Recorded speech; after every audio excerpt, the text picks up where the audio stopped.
দুইটা মেসেজ দিয়ে আমি আমার বক্তব্য শেষ করব। তো আপনারা এখানে কিন্তু অনেক কৃষক ভাইয়েরা আছেন, আমরা কিন্তু আধুনিক কৃষির সাথে জড়িত না। আমরা আগেকার বাপদাদার যে কৃষি আছে সনাতন পদ্ধতি, সেই পদ্ধতিতে কিন্তু এখনো চাষ করে যাচ্ছি।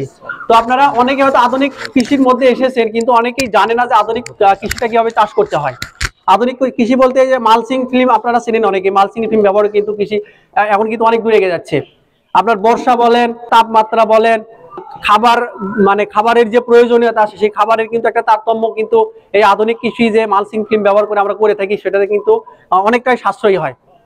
তো আপনারা আগামীতে যদি মানে কৃষিকাজ বা মরিচ চাষ করতে চান, যদি 20 শতক করেন, অন্তত 5 শতক হলেও এই মালচিং ফিল্ম ব্যবহার করে করবেন। আমার একটা বিশ্বাস আপনি ওই বাকি 15 শতক থেকে যে রেজাল্ট পাবেন, এই 5 শতক থেকেই সেই রেজাল্ট কিন্তু পাবেন। আমরা পরীক্ষিত দেখেছি। হয়তো আপনি আপনাদের এলাকায় অনেকে হয়তো করছে, আপনি হয়তো মনে করছেন না মালচিং ফিল্ম ব্যবহার করে তো কাজ হয় না, কিন্তু এটা হয় না, এটা আপনার ব্যর্থতা। কারণ 1 বিঘা জমিতে আপনি এক্সট্রা 10,000 টাকা খরচ করবেন, এমনি এমনি তো ওই 10,000 টাকা খরচ করবেন না, অবশ্যই ভালো কিছু তো আছে এখানে, এই জন্য তো খরচ করা হয়।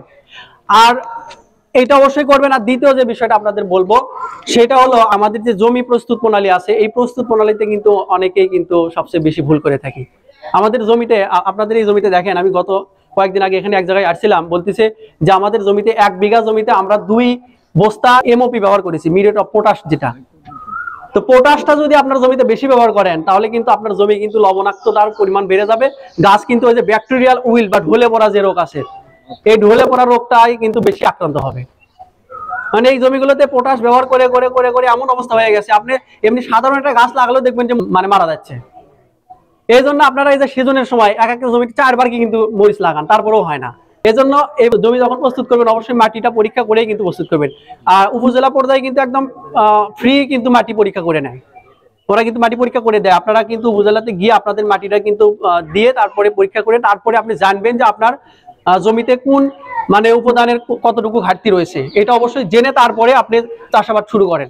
আর আরেকটা বিষয়, আমরা কিন্তু আমাদের জমিতে যে ইউরিয়া যেটা আমরা ব্যবহার করি, আমি দেখেছি যে ইউরিয়া এবং ডিএপি যদি অধিক পরিমাণ ব্যবহার করা হয় তাহলে কিন্তু সেই জমিতে আপনার ওই যে ঢলে পড়ার যে রোগটা আছে সেই রোগটা কিন্তু বেশি হয়। আপনারা ধরেন 1 বিঘা জমিতে মরিচ চাষ করেছেন, 20 শতকে আপনি ইউরিয়া ডিএপি ব্যবহার করবেন, 10 শতকে করবেন না। ওই 10 শতকে রেজাল্ট দেখবেন আর এই 20 শতকে রেজাল্ট দেখবেন, তাহলে বুঝতে পারবেন। আসলে এগুলো চাষ করতে করতে অনেক কিছু শিকার আছে, কিন্তু আমরা কিন্তু এই শিক্ষাটা কিন্তু গ্রহণ করি না।